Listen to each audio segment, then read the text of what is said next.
Hello hi everyone, स्वागत है आप सभी का आपके अपने इस यूट्यूब चैनल के ऊपर। और जैसा कि आप सभी को पता है, लास्ट अपनी दो वीडियो यहाँ पर आ चुकी हैं। और दोनों वीडियो के अंदर सबसे पहली वीडियो के अंदर अपन ने डिस्कस किया था बायोकेमिस्ट्री की जो आपकी यूनिट फर्स्ट है, उसको अपन ने कंप्लीट डिस्कस कर लिया है। इसके अलावा नेक्स्ट जो वीडियो आई थी सेकेंड नंबर की वीडियो पार्ट सेकेंड, और पार्ट सेकेंड के अंदर अपन ने क्या क्या पढ़ा था, कार्बोहाइड्रेट क्या होता है और कार्बोहाइड्रेट के कितने टाइप्स होते हैं, यहाँ तक अपन ने पूरा कर लिया था। लास्ट वीडियो में ही मैंने बताया था कि जो कार्बोहाइड्रेट होता है, और इसी कार्बोहाइड्रेट के टोटल 3 टाइप होते हैं। सबसे पहला जो टाइप अपन ने पढ़ा था मोनोसेकेराइड। नेक्स्ट अपन ने यहाँ पर पढ़ा था दूसरा टाइप ओलिगोसेकेराइड या फिर डाइसेकेराइड। और थर्ड टाइप मैंने आपको बताया था पॉलीसेकेराइड। क्लियर? यहाँ तक का आपको क्लियर हो चुका होगा।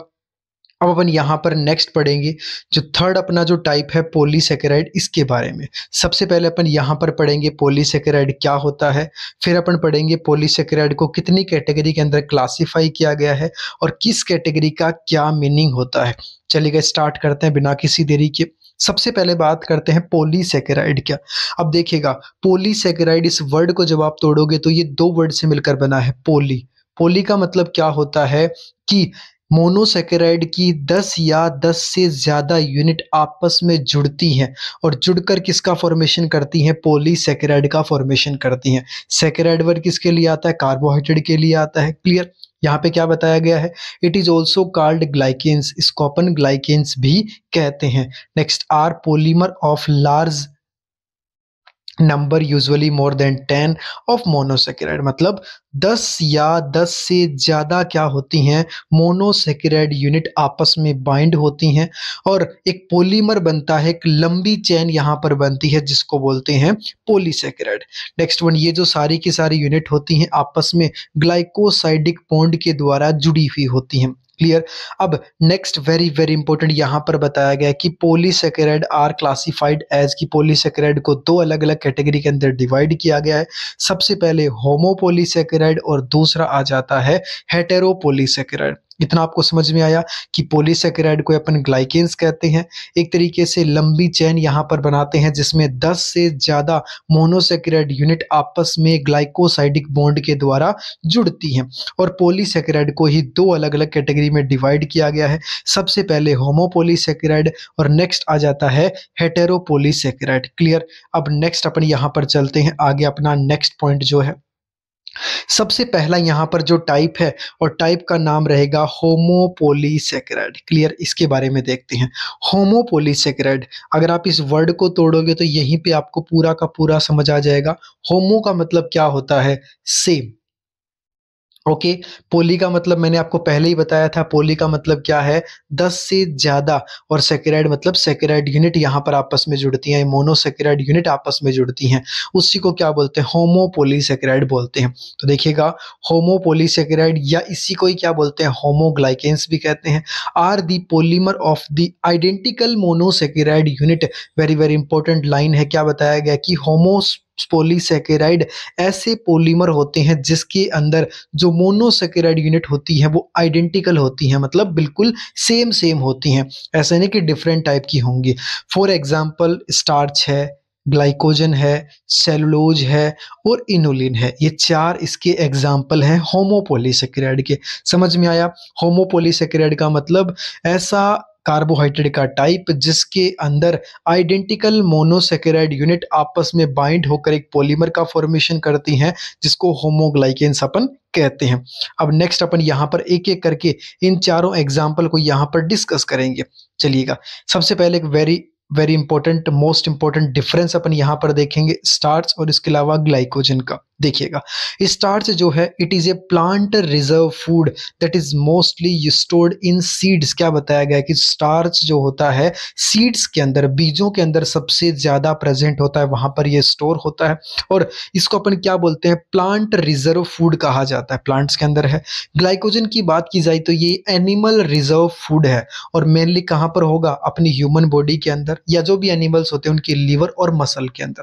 तो याद रखना, जो स्टार्च होता है वो सीड्स के अंदर पाया जाता है, प्लांट से मिलने वाली एक तरीके से फूड है, रिजर्व फूड है। और ग्लाइकोजन जो होता है वो लीवर और मसल के अंदर स्टोर होता है, जो कि अपने को एनिमल से प्राप्त होता है।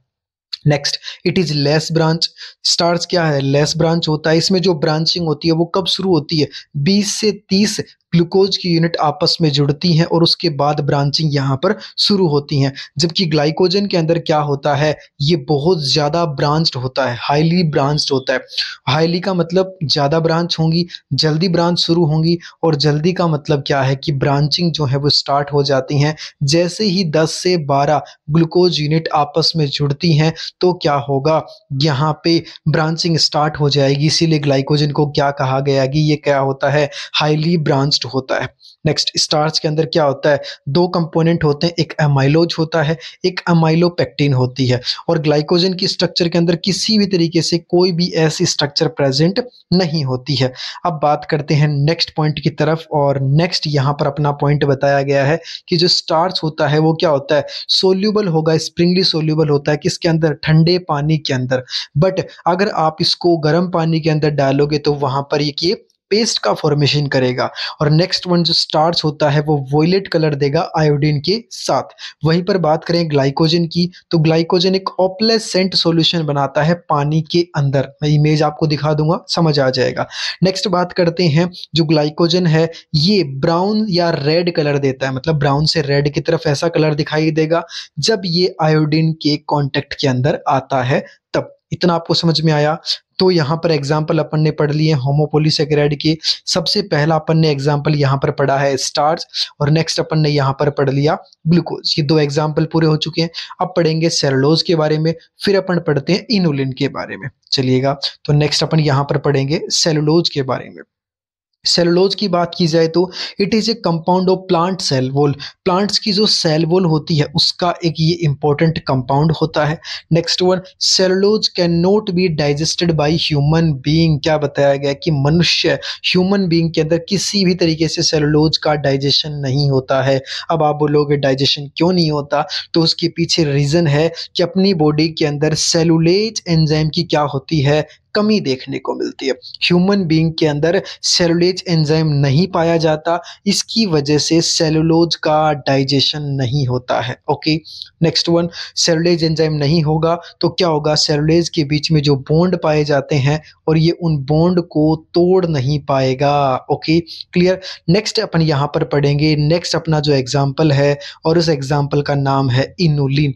इनुलिन की बात की जाए तो एक लीनियर होमोपोलीसेकेराइड है। लीनियर का मतलब एक लाइन के अंदर यहाँ पर बीटा डी फ्रक्टोज की यूनिट इस तरीके से आपस में जुड़ती हैं और एक तरीके से एक लाइन के अंदर एक होमोपोलीमर बनता है, इसको इनुलिन बोलते हैं। इनुलिन भी ह्यूमन बीइंग के अंदर इसका यूटिलाइजेशन नहीं होता है, किसी तरीके से कोई भी काम नहीं आता है। बट इनुलिन का एक काम होता है और इनुलिन हेल्प करता है जीएफआर का पता लगाने के अंदर। जीएफआर बोले तो ग्लोमेरुलस फिल्ट्रेशन रेट। एनाटॉमी के अंदर आपने पढ़ा होगा फर्स्ट सेम के अंदर, और रीनल सिस्टम के अंदर अपना टॉपिक आता है जीएफआर। ओके, कितना होता है अपना? 125 ml क्या होती है पर मिनट के हिसाब से क्या होती है अपनी जीएफआर होती है। और ऑल ओवर दिन के अंदर देखा जाए तो 180 लीटर पर डे होती है। क्लियर? अब एक और एग्जांपल यहाँ पर एडिशनल के तौर पे दे रखा है होमोपोलीसेकेराइड के अंदर, जिसको बोलते हैं डेक्सट्रांस। डेक्सट्रांस आपने हॉस्पिटल में देखा होगा, इसको अपन आईवी इन्फ्यूज करते हैं, आईवी लाइन के द्वारा देखा होगा, बोतलें लटकी रहती हैं। तो ये आईवी इंट्रावीनस इन्फ्यूजन के अंदर काम में लिया जाता है। और ये क्या काम करेगा? अपनी बॉडी के अंदर वॉल्यूम को एक्सपांड करेगा। किसकी वॉल्यूम? अपनी बॉडी में जो फ्लूइड, पानी की कमी हो जाती है, उस कमी को ये ठीक करने का काम करता है। और स्पेशली इसको कब काम में लिया जाता है? जब किसी पर्सन के अंदर हाइपोवॉल्यूमिक शॉक हो जाता है, जब उसकी बॉडी के अंदर फ्लूइड की वॉल्यूम बहुत ज़्यादा कम हो जाती है तो वो शॉक के अंदर चला जाता है। तब उसके ट्रीटमेंट के लिए डेक्सट्रांस या डेक्सट्रोज को काम में लिया जाता है। और ये एग्जाम्पल किसका होता है? तो ये एग्जाम्पल है होमोपोलीसेकेराइड का। ये मोस्ट इंपॉर्टेंट एग्जाम्पल है। इस तरीके से पोलीसेकेराइड का पहला टाइप आपका यहाँ पर पूरा होता है, जिसके अंदर मैंने आपको 4 इंपॉर्टेंट एग्जाम्पल बताए हैं। स्टार्च है, ग्लाइकोजन है, सेलुलोज है, इनुलिन है, और पॉलीसेकेराइड का पहला टाइप पूरा हुआ। अब बात करेंगे पॉलीसेकेराइड का सेकंड जो टाइप है, और जिसका नाम है हेटेरोपोलीसेकेराइड। देखिएगा, हेटेरोपोलीसेकेराइड को अपन क्या बोलते हैं? हेटेरोग्लाइकेन्स बोलते हैं। अब इस वर्ड को आप तोड़ोगे, तोड़ते आपको मीनिंग पता चल जाएगा, फिर आप बोलोगे हमें तो आता है। हेटेरो का मतलब क्या होता है? अलग अलग। पोली का मतलब 10 से ज्यादा, और सेकेराइड का मतलब मोनोसेकेराइड। यहाँ पे क्या बताया गया है हेटेरोपॉलीसेकेराइड के अंदर रिपीटेटिंग मैनर के अंदर डाइसेकेराइड यूनिट आपस में जुड़ती हैं और स्पेशली हेटेरोपॉलीसेकेराइड कहाँ पर प्रेजेंट होता है, अपनी बॉडी के जो कनेक्टिव टिश्यू होते हैं वहां पर ये प्रेजेंट होगा।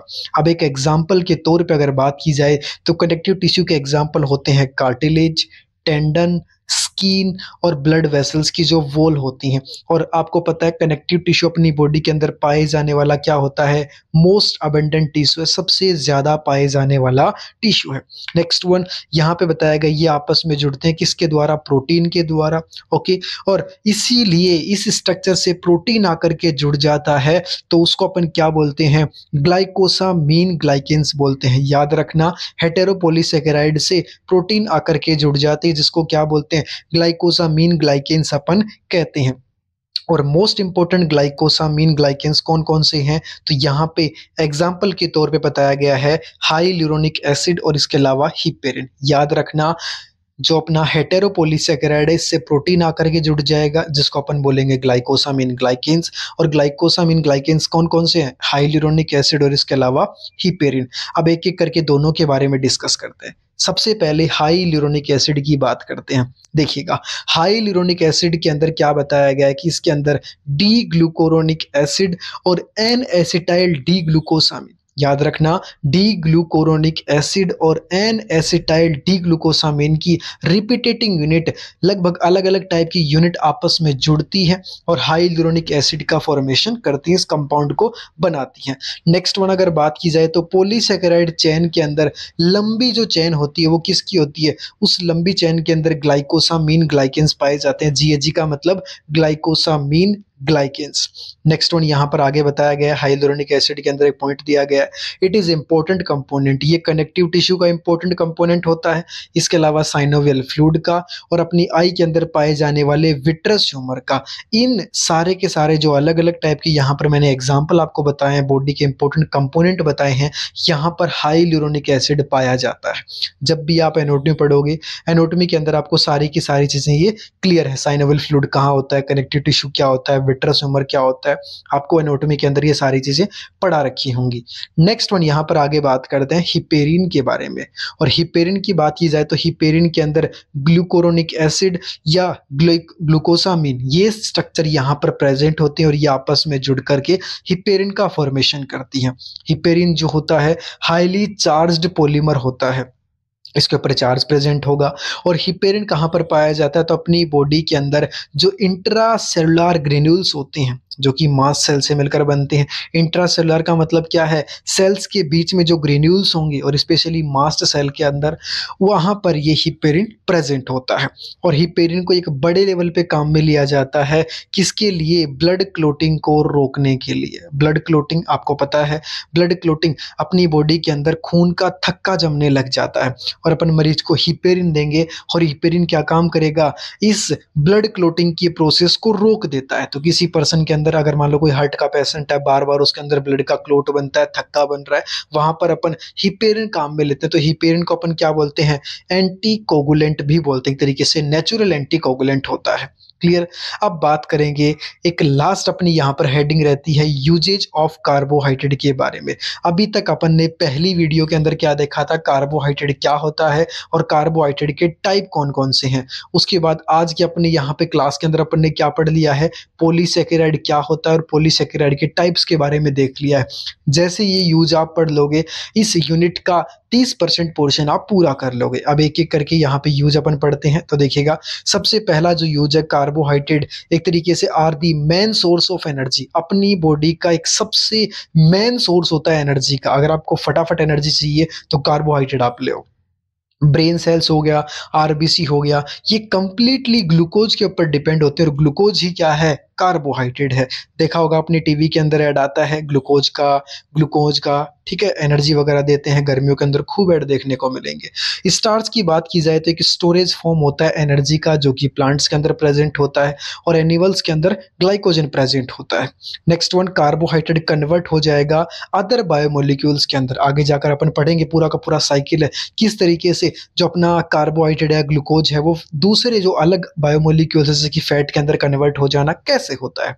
नेक्स्ट वन, आपने पढ़ा होगा सेल के अंदर ग्लाइकोप्रोटीन और ग्लाइकोलिपिड। ग्लाइकोप्रोटीन का मतलब क्या होता है? ग्लूकोज प्लस प्रोटीन, और ग्लाइकोलिपिड का मतलब ग्लूकोज प्लस लिपिड। ये दोनों कंपोनेंट कहाँ पर प्रेजेंट होते हैं? सेल मेम्ब्रेन के अंदर प्रेजेंट होते हैं। तो याद रखना, कार्बोहाइड्रेट अपनी बॉडी के अंदर पाई जाने वाली सेल की सेल वॉल को बनाने का काम करता है। क्लियर? नेक्स्ट वन यहाँ पर आगे पढ़ेंगे, कार्बोहाइड्रेट क्या काम करता है। एक तरीके से अलग अलग टाइप के जो ऑर्गेनिज्म है उनकी स्ट्रक्चर को बनाने का काम करता है, जैसे कि प्लांट्स के अंदर सेलुलोज के तौर पे, माइक्रो ऑर्गेनिज्म के अंदर उनकी सेल वॉल को बनाने का काम करता है। ये लाइन आपको समझ आएगी जब आप माइक्रोबायोलॉजी पढ़ोगे, तब वहां पर आपको पूरा समझ आएगा। क्लियर?